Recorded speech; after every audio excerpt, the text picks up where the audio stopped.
নমস্কাৰ বন্ধু বান্ধৱীসকল পম্পিছ কিটচেনলৈ আপোনালোক সকলোকে স্বাগতম জনাইছো। এতিয়া যেহেতু আমৰ সিজন সেয়ে ভাবিলো আমৰ এবিধ আচাৰ প্ৰস্তুত কৰো। তেতিয়াহলে আহক দেৰি নকৰি আৰম্ভ কৰো। এয়া প্ৰথমে মই আম ললো, আমকিটা খুব ধুনিয়াকে মই ধুলো, ধুই শুকুৱাই ললো আৰু এখন কটাৰীয়ে এইদৰে কাটি লৈছো আৰু সৰু সৰু টুকুৰা কৰি মই এইদৰে প্ৰস্তুত কৰি লৈছো। আচাৰ সাধাৰণতে খাই ভালেই লাগে, তাতে আমৰ আচাৰ হলে কথাই নাই। এতিয়া আটাইখিনি কাটি লোৱা আম মই এইদৰে এটা কন্টেনাৰত দিছো, এটা চৰিয়াত। তাতে মই নিমখ সানি থম, আসলতে এক ৰাতি নিমখ সানি থম, তেতিয়া খুব ভাল হয়। এয়া মই নিমখ সানি থলো আৰু এইদৰে নিমখ সানি এটা ৰাতি যেতিয়া থওঁ খুব কোমল হয় আচাৰখিনি আসলতে। এয়া ধুনিয়াকে ঢাকি ৰাখিলো, এটা ৰাতি মই সম্পূৰ্ণকে ৰাখিছো। এয়া চাওক পিছদিনা চালো খুব ধুনিয়াকে এইখিনি পানীখিনি ওলাই আহিছে নিমখখিনি। আৰু এতিয়া মই এইদৰে টুকি ৰাখিম আৰু প্ৰায় 2 ঘণ্টামান সময় ৰ'দত দিম, যেহেতু মই আচাৰবিধ ইনষ্টেন্ট প্ৰস্তুত কৰিছো। এয়া এতিয়া এইদৰে এখন চালনীত মেলি পেলাই মই ৰ'দত দিছো। 1 ঘণ্টামান ৰ'দত দিয়া হ'ল মোৰ।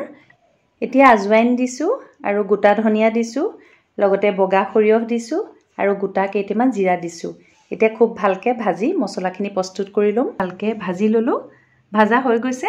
এতিয়া মিক্সিৰ জাৰত লম আৰু খুব ধুনিয়াকে মছলাখিনি মিহিকে পিহি লম মই।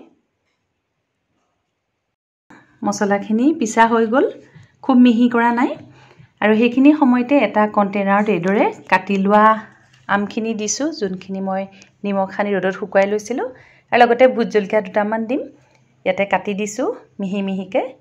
পকা ভোট জলকীয়া লৈছো, আসলতে তেতিয়া টেষ্টটো খুব ভাল লাগে, যিহেতু টেঙা জ্বলা এটা খুব ধুনীয়া সোৱাদ আহে।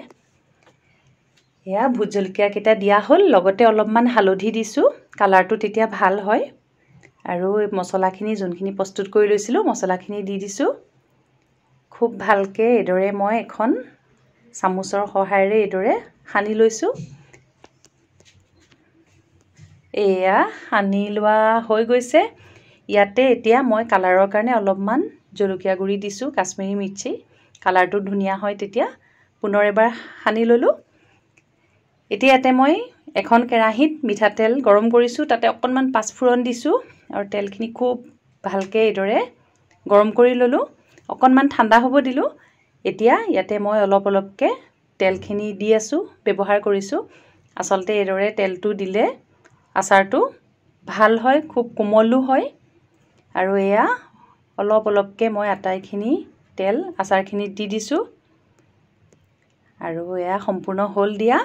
এতিয়া আকৌ এবাৰ এইদৰে ভালকে মই হেতাৰ সহায়েৰে লৰাই ললো আৰু এয়া আমাৰ আচাৰ প্ৰস্তুত হৈ গ'ল। ঠাণ্ডা হ'বলৈ দিলো। এয়া ঠাণ্ডা হৈছে, কিন্তু অকণমান সেইখিনি সময়তে 1 চামুচমান মই ভিনেগাৰ দিছো। আসলতে ভিনেগাৰ দিলে অলপ বহুত দিনলৈকে সংৰক্ষণ কৰিব পৰা যায়। ভিনেগাৰ দি সানি দিলো। এয়া আমৰ আচাৰখিনি আসলতে প্ৰস্তুত হৈ গ'ল। এতিয়া খুব ধুনীয়াকে এটা আইনাৰ বৈয়ামত বটলত ভৰাই ৰাখিম। খুব ভালকে এইদৰে মোহাৰি ললো এখন শুকান কাপোৰেৰে আৰু আইনাৰ বৈয়ামটোত ভৰাই ৰাখিছো। আপোনালোকে এইদৰে প্ৰস্তুত কৰি চাব। আসলতে এটা দিনতে এইদৰে প্ৰস্তুত কৰিব পৰা এবিধ আমৰ আচাৰ। আশা কৰো ৰেচিপিটো ভাল লাগিব। আজিলৈ আহো, ধন্যবাদ।